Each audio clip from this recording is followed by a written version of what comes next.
నమస్తే, నేను doctor Bhavya, senior consultant in Sneha homeopathy.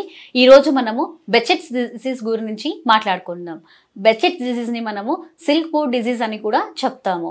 ఇక్కడ మనకు బేసికలీ ఏమవుతాయి అంటే చాలా మంది పేషెంట్స్ మనకు రికరెంట్ అంటే ఒక సంవత్సరంలో 5 నుంచి 6 సారి రికరెంట్ గా మౌత్ అల్సర్స్ వస్తూ ఉంటుంది. అంటే ఫీవర్ గివర్ ఏమీ లేక మనకు రికరెంట్ గా మౌత్ అల్సర్స్ వస్తూ ఉంటుంది.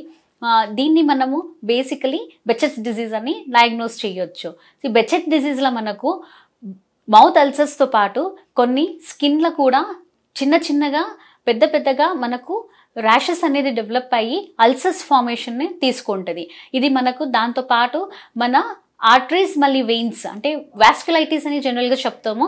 ఈ ఆర్టరీస్ వెయిన్స్ కూడా ఇన్వాల్వ్ అయ్యి మన కళ్ళు ఏముంటాయి, ఆ కళ్ళు కూడా మనకు ఇన్ఫెక్షన్ అయ్యి ఎర్రగా కనబడము మొదలు పెడతాయి. ఎక్కువ బెచెట్స్ డిసీజ్ మనకు ఏ ఏజ్ గ్రూప్ వాళ్ళైనా రావచ్చు.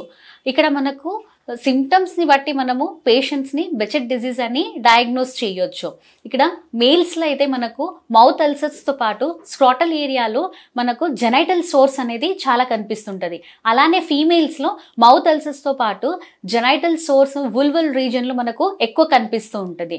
రికరెంట్గా ఎన్ని మల్టీవిటమిన్స్ సప్లిమెంట్స్ ఇచ్చినా వీళ్ళకి మౌత్ అల్సర్స్ అనేది తగ్గదు. ఇది ఒక ఆటో ఇమ్యూన్ కండిషన్. ఎక్కడ మనకు మన సెల్స్ అనేది ఎక్కువ మన oral cavity, lips, side buccal ఏరియాస్లో రికరెంట్గా సోర్స్ ఫార్మేషన్స్కి హెల్ప్ అవుతూ ఉంటుంది.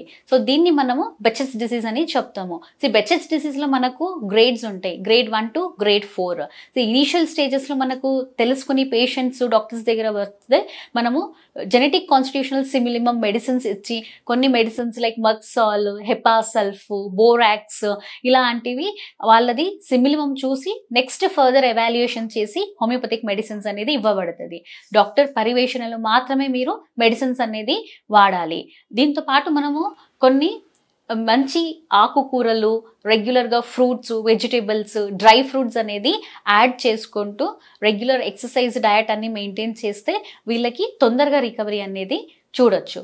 Thank you.